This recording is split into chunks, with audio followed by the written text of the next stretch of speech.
Bendiciones a todos. Me alegra mucho poder saludarlos hoy día de estudio bíblico, la Biblia y solo la Biblia.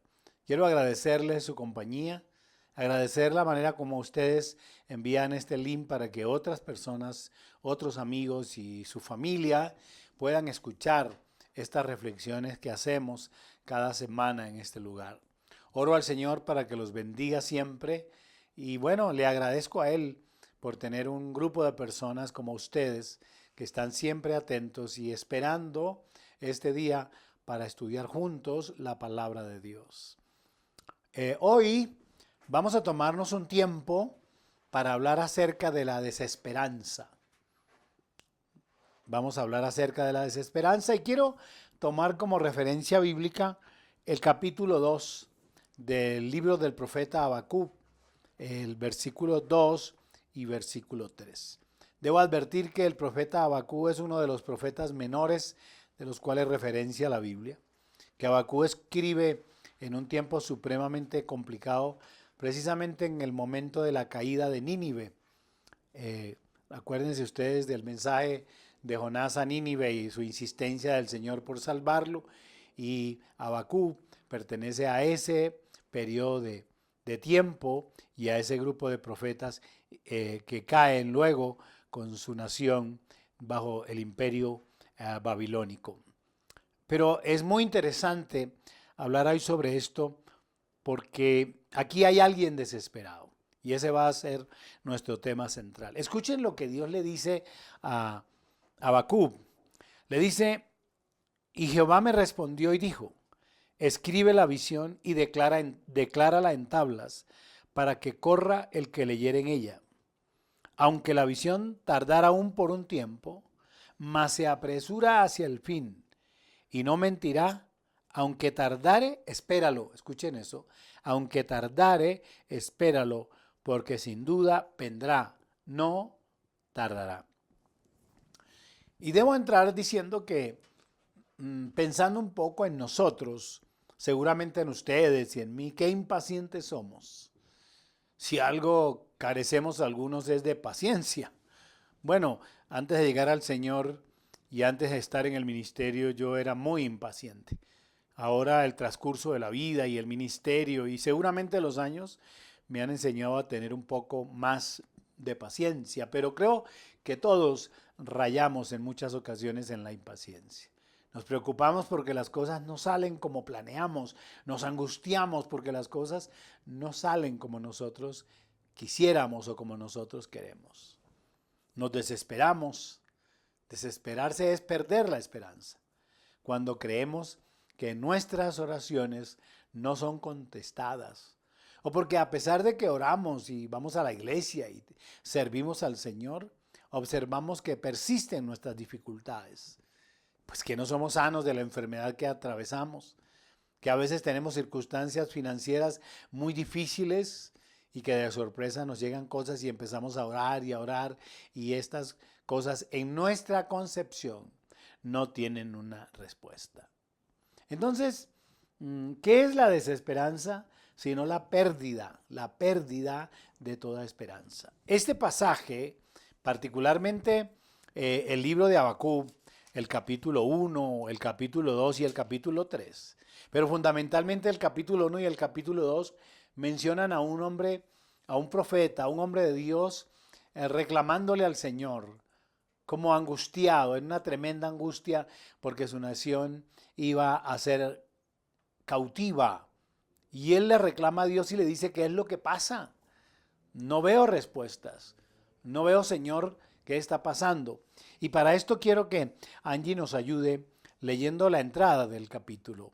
El capítulo 1, versículo 1 hasta el versículo 4. Y observen con mucha curiosidad cómo este hombre de Dios entra hablándole al Señor, porque lo cuestiona, le dice, ¿hasta cuándo clamaré y no oirás? Escuchemos que Angie nos va a leer.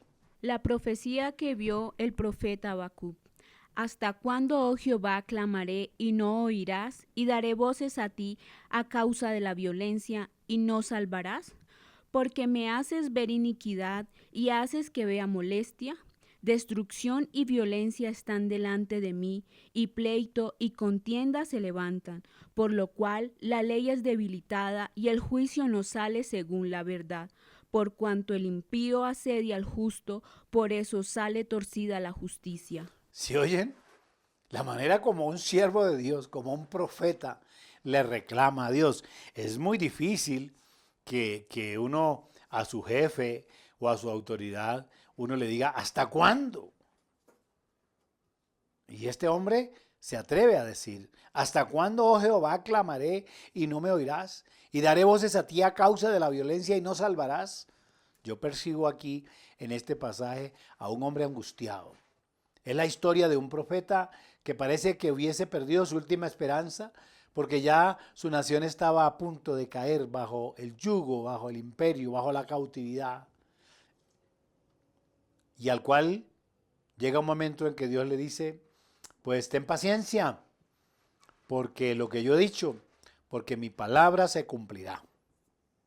Entonces, pensando en esto, de ahí la introducción que hice, ¿cuántos de nosotros fácilmente caemos en la desesperanza? ¿Cuántos de nosotros queremos escuchar las respuestas de Dios de acuerdo a lo que nosotros anhelamos o a lo que nosotros deseamos o en el tiempo que nosotros deseamos? Ahora, es de humanos y es de nosotros el pensar, el querer que las respuestas de Dios sean inmediatas. Pero cuando encontramos que esas respuestas no son inmediatas o no son ya o no son de acuerdo a nuestro deseo o a nuestro interés, entonces parece que caemos en la desesperación. Y no es solamente Abacú, no es solamente Abacú el que cae en la desesperanza.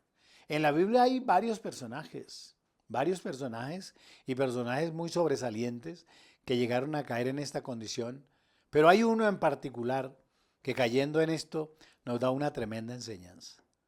El primer libro de Samuel, en el capítulo 30, en el versículo 6, ese capítulo habla de la manera como David derrota a los amalecitas.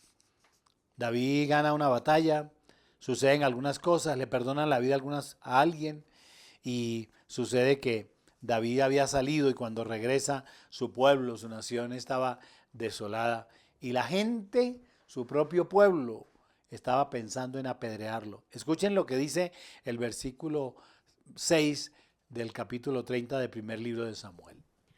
Y David se angustió mucho porque el pueblo hablaba de apedrearlo, pues todo el pueblo estaba en amargura de alma, cada uno por sus hijos y por sus hijas, mas David se fortaleció en Jehová su Dios.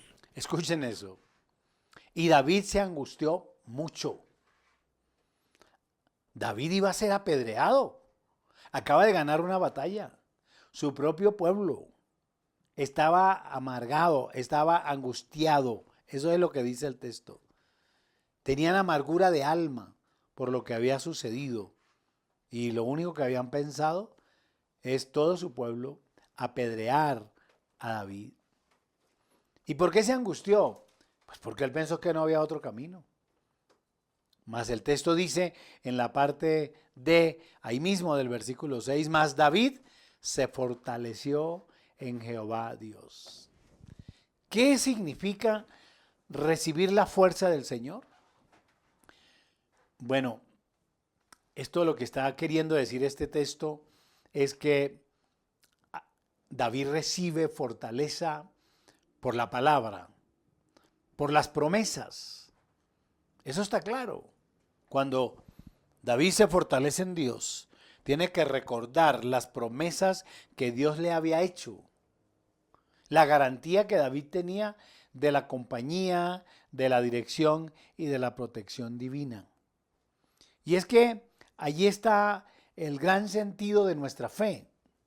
Aprender que en el momento más difícil, en el momento cuando creemos que no hay una salida, siempre habrá una salida si somos capaces de apoyarnos o si somos capaces nosotros de, como en el caso de David, fortalecernos en Dios. Y entonces la pregunta es, pastor, ¿Y cómo hago para fortalecerme en Dios? Déjenme mencionar un pasaje de la Biblia que Angie también tiene, que está en el libro de Josué, capítulo 1, versículo 9. Escuchen esto y déjenme les menciono. Sucedió que en ese capítulo Josué había recibido la orden de Dios, siendo el sucesor de Moisés, de tomar en posesión la tierra prometida. Y a mí me llama poderosamente la atención que en ese capítulo 1 las palabras que más se repiten es: no temas, esfuérzate, sé valiente, está atento a mis palabras, está atento a la ley. Y cuando yo leí este pasaje y encontré tantas recomendaciones que Dios le hace a Josué al entregarle la tarea de tomar como posesión de la tierra prometida, caí en cuenta de algo que es muy interesante. La Biblia dice que Dios nunca nos dará una carga mayor de la que podamos resistir y que juntamente con la carga, Él también nos dará la salida. Y veo en ese capítulo 1 del libro de Josué toda una preparación de Dios a su siervo, a su hijo, al sucesor de Moisés, a Josué, preparándolo y advirtiéndole que lo que le iba a venir no era fácil, que era difícil, que tenía que ser valiente, que tenía que esforzarse, que tenía que obedecer a sus palabras, que la palabra de Dios nunca podía estar lejos de él, al contrario, cada vez más cerca. De ahí que escuchen lo que Dios le dice a Josué en el capítulo 1, versículo 9. Mira que te mando que te esfuerces y seas valiente. No temas ni desmayes, porque Jehová tu Dios estará contigo en donde quiera que vayas. Observen eso. ¿Qué quiere decir? Que cuando Josué salió para tomar posesión de la tierra prometida, para llevar al pueblo de Israel, tenía detrás de sí una promesa. ¿Cuál era la promesa? Porque Jehová tu Dios estará contigo donde quiera que vayas. Y esto tiene que hacernos a nosotros pensar hoy que habrán momentos de crisis, que habrán momentos de desesperación, que habrán momentos donde experimentaremos la ansiedad y la depresión. Pero hay detrás de nosotros algo de qué asirnos, de qué apropiarnos, dónde escondernos. Son las promesas de Dios. Yo no sé por qué situación estás atravesando ahora. Seguramente algún problema familiar. Seguramente a punto de romperse tu casa, tu hogar. O una enfermedad permanente que los médicos han dicho no tiene solución o no encuentran nada que hacer. Seguramente un hijo perdido en las drogas, o un esposo borracho, un hogar confundido. Pero tienes que recordar que tienes una promesa. Y la promesa está clara. La misma promesa que Dios le da a Josué es la promesa que Dios te está dando a ti a través de mí hoy. Porque Jehová tu Dios estará contigo donde quiera que tú vayas. David tenía esa promesa. Por eso, aunque su propio pueblo que lo iba a apedrear, el texto literal del versículo 6 del capítulo 30, primer libro de Samuel, dice, pero David se fortaleció en Dios. ¿Cuál es el problema de la desesperanza? El problema de perder la esperanza es que nos lleva a tomar malas decisiones. Cuando perdemos ya la esperanza, tomamos unas decisiones graves y peligrosas que nos llevan a experimentar crisis de ansiedad y de depresión. ¿Cuántos hemos tomado decisiones en angustia y en desespero? ¿Cuántos vendieron su casa? ¿Cuántos salieron corriendo sin esperar cuál era la respuesta de Dios? Uno podría revisar la Biblia desde el Génesis en adelante y encontraría personas que se equivocaron. Valga la pena mencionar Sara diciéndole a Abraham, ya estoy muy vieja, ya estoy muy anciana, yo no te daré herencia, cuando tenía una promesa. Y entonces allí le dice a Abraham que se junte a su sierva Agar, y ustedes saben lo que pasó. Nace Ismael, y a partir de aquel momento nace el enfrentamiento de dos naciones, de dos pueblos, que aún está vigente en este momento en el conflicto de Israel con Gaza. Tomamos malas decisiones cuando perdemos la esperanza. Pero podemos aprender hoy que Dios puede utilizar nuestras debilidades para sus propósitos. El segundo libro de la segunda epístola o la segunda carta a los Corintios, en el capítulo 12, versículos 9 y 10, dice una cosa que es muy interesante que la aprendamos hoy. Y me ha dicho, bástate mi gracia, porque mi poder se perfecciona en la debilidad. Por tanto, de buena gana me gloriaré más bien en mis debilidades, para que repose sobre mí el poder de Cristo. Por lo cual, por amor a Cristo me gozo en las debilidades, en afrentas, en necesidades, en persecuciones, en angustias, porque cuando soy débil, entonces soy fuerte. ¿Saben qué significa ese texto? Significa que Dios puede usar nuestras debilidades para sus propósitos. En los momentos cuando todo el mundo pierde la esperanza, cuando todo el mundo pierde la fe, tú como hijo de Dios no lo puedes hacer. No debes hacerlo, porque muy seguramente Dios está usando esa circunstancia y esa adversidad para hablarle a alguien. Yo recuerdo hace algunos años que venía con un equipo de jóvenes y venían unos líderes, y aquí cerca de Bogotá, cerca a lo que aquí se llama la Nariz del Diablo, en aquel tiempo muy peligroso porque era una vía muy congestionada, muy complicada, hubo un tremendo accidente. Yo venía al frente de la responsabilidad de estos jóvenes y venían otras personas. Y todos me dijeron, pastor, bajémonos de este carro, vámonos. Y yo mantuve la calma y les dije, no, vamos a mantener la calma. A diferencia de todos los vehículos y todas las personas que están aquí en medio de este peligro, a diferencia de ellos, nosotros tenemos a Dios. Y Dios es nuestra esperanza. Dios es nuestra protección. Dios es nuestro ayudador. Recuerdo que estuvimos muchas horas allí, 6, 7 horas, ambulancias, todo ese tipo de cosas que pasan en esos accidentes. Cuando logramos llegar aquí, a Bogotá, alguien se acercó y me dijo, Pastor Trejos, mi admiración, mi respeto. ¿Cómo es posible que en una circunstancia tan difícil como esa usted pueda mantener la ecuanimidad, pueda estar tranquilo? Y entonces mi respuesta fue, es que yo tengo confianza en Dios, tengo una promesa de cuidado y como David se fortalecía en el Señor, yo me fortalezco en sus promesas. Recuerdo que fue una inspiración a aquellas personas. Dios puede estar utilizando la circunstancia por donde estás pasando para formar a alguien, para formar tu carácter, para formar tu proyecto de ministerio. Para eso lo puede usar Dios. No puedes caer en el mismo vacío. Y bien la Escritura dice, ustedes no vivan como aquellos que no tienen esperanza, porque nosotros tenemos esperanza, pero además tenemos confianza en Dios. Y no olviden nunca lo que San Pablo escribe a los Efesios. Libro de carta a los Efesios, capítulo 6, versículo 10. La recomendación clara de San Pablo en ese pasaje. Por lo demás, hermanos míos, fortaleceos en el Señor y en el poder de su fuerza. Y quiero que le pongan atención a este texto por lo siguiente. Si ustedes han leído este pasaje de la Biblia, se dan cuenta que la entrada del capítulo o el título es la armadura de Dios. Y bueno, yo escucho que mucha gente habla acerca de la armadura de Dios. Y qué interesante, claro.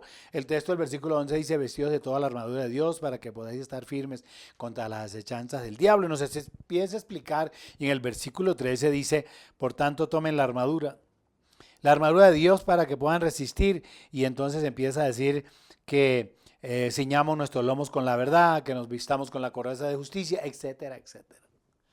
Pero lo que no se tiene en cuenta cuando se estudia ese pasaje en muchas ocasiones es que antes de darnos la armadura, el texto dice, fortalezcanse en el Señor. De nada sirve que una persona tenga una tremenda armadura. En absoluto, de nada le sirve. De nada le sirve tener el casco y tener el escudo y tener la greba y la lanza y la jabalina y todo lo que usted quiera. De nada le sirve si su fortaleza no es Dios. A veces caemos en el vacío de pensar que lo que nos hace fuerte es el vestido, no es el vestido.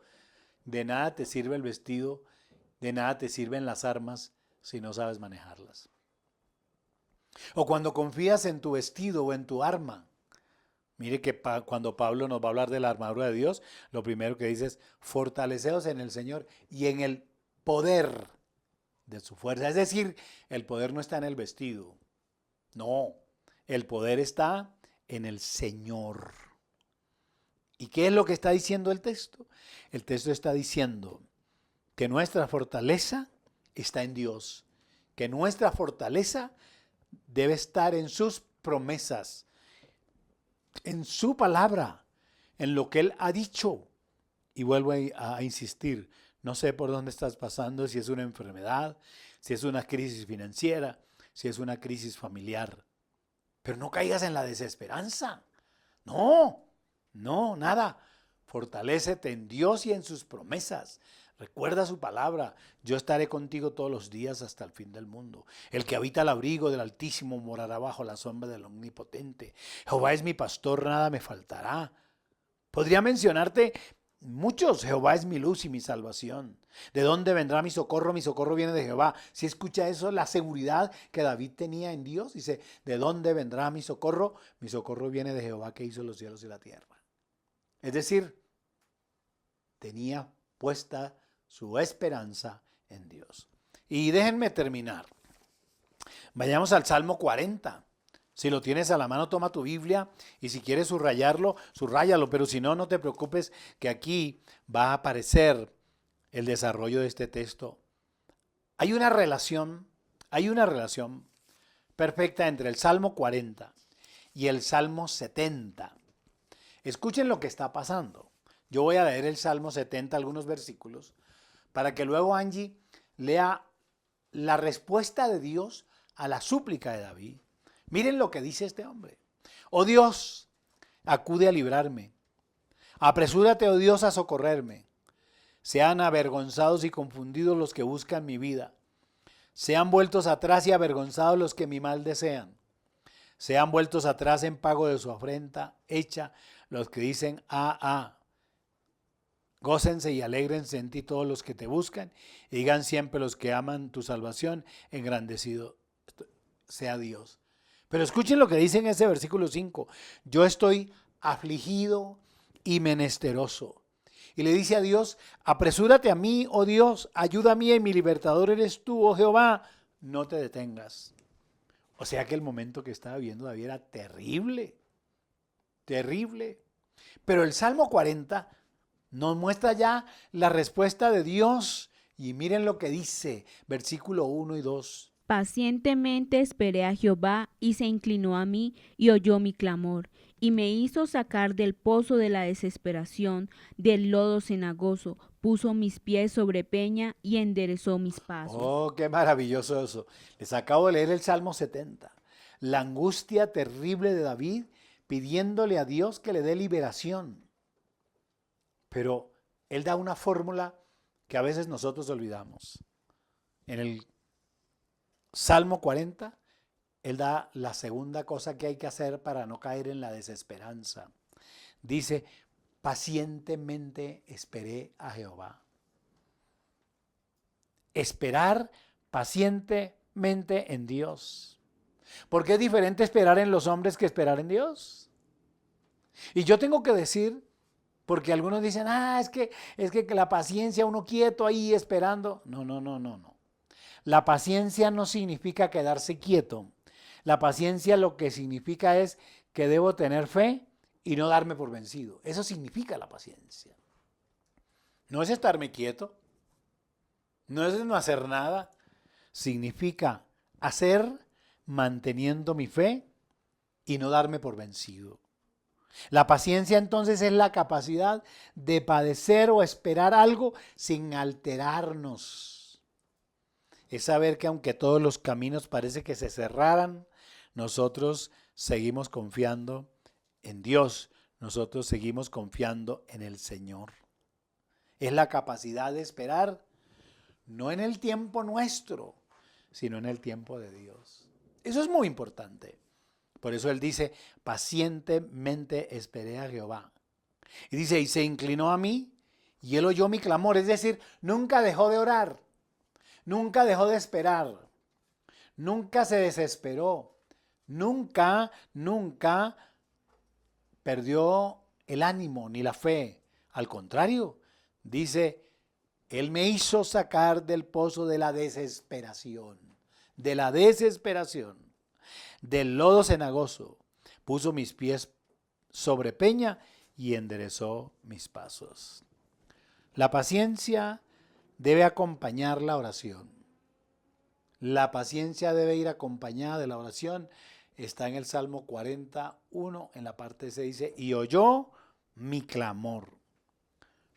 Y cuando Pablo escribe a los filipenses, en el capítulo 4, a la iglesia de Filipos, en el capítulo 4, versículo 6, escuchen lo que dice. Por nada estéis afanosos, sino sean conocidas vuestras peticiones delante de Dios en toda oración y ruego con acción de gracias. Lo que está traduciendo el texto y parafraseándole es claro. Dice, por nada se desesperen, sino que sean conocidas sus peticiones delante de Dios con toda paciencia, con toda oración y ruego. Por eso David dice, y me sacó del pozo de la desesperación. La desesperanza entonces solo trae angustia. Muchos problemas mentales, las enfermedades mentales, que es la enfermedad de este siglo, es producida por la desesperanza, porque ya la gente cree, los que no conocen a Dios, que lo perdieron todo. ¿Y cuál es la palabra de Dios para usted y para nosotros esta noche? Dice, aunque la visión tardará aún por un tiempo, mas se apresura hacia el fin, y no mentirá, aunque tardare, espéralo. Escuche, no pierdas la esperanza, porque sin duda vendrá, no tardará. ¿Y saben por qué? Porque la palabra de Dios es fiel, es firme, permanece para siempre. El profeta dice, sécase la hierba, marchítase la flor, mas la palabra de Dios permanece para siempre. No sé la circunstancia por la que estás, pero Dios me trajo esta noche o este día para decirte, espera en Dios, fortalécete en Él, ten paciencia, que la respuesta vendrá del Señor. Los bendigo a todos, pero quiero hacer una oración hoy, pidiéndole a Dios que te bendiga y que te ayude. Si quieres orar conmigo, repite conmigo. Padre nuestro, a veces caigo en la desesperación, caigo en la impaciencia, pero hoy tu palabra me ha enseñado a fortalecerme en Dios, en tus promesas y a esperar pacientemente, porque tu respuesta llegará a mí y yo podré decir como David, que angustiado y menesteroso estaba, mas Dios me sacó del pozo de la desesperación. Te doy gracias por tu misericordia. En el nombre de Jesús. Amén y amén. Bendiciones a todos. Nos vemos la próxima semana. Dios los guarde. ¿Quieres apoyar nuestro ministerio? Ahora puedes hacerlo a través de nuestras cuentas. Banco Caja Social, cuenta de ahorros 2414 04 00016, 2414 04 00016.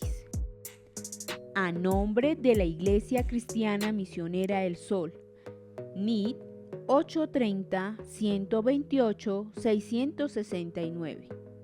O en el Banco Caja Social, cuenta corriente número 21004067-785, 21004067-785. A nombre de la ONG El Sol, NID 830-135-953. Más bienaventurado es dar que recibir. Hechos 20:35.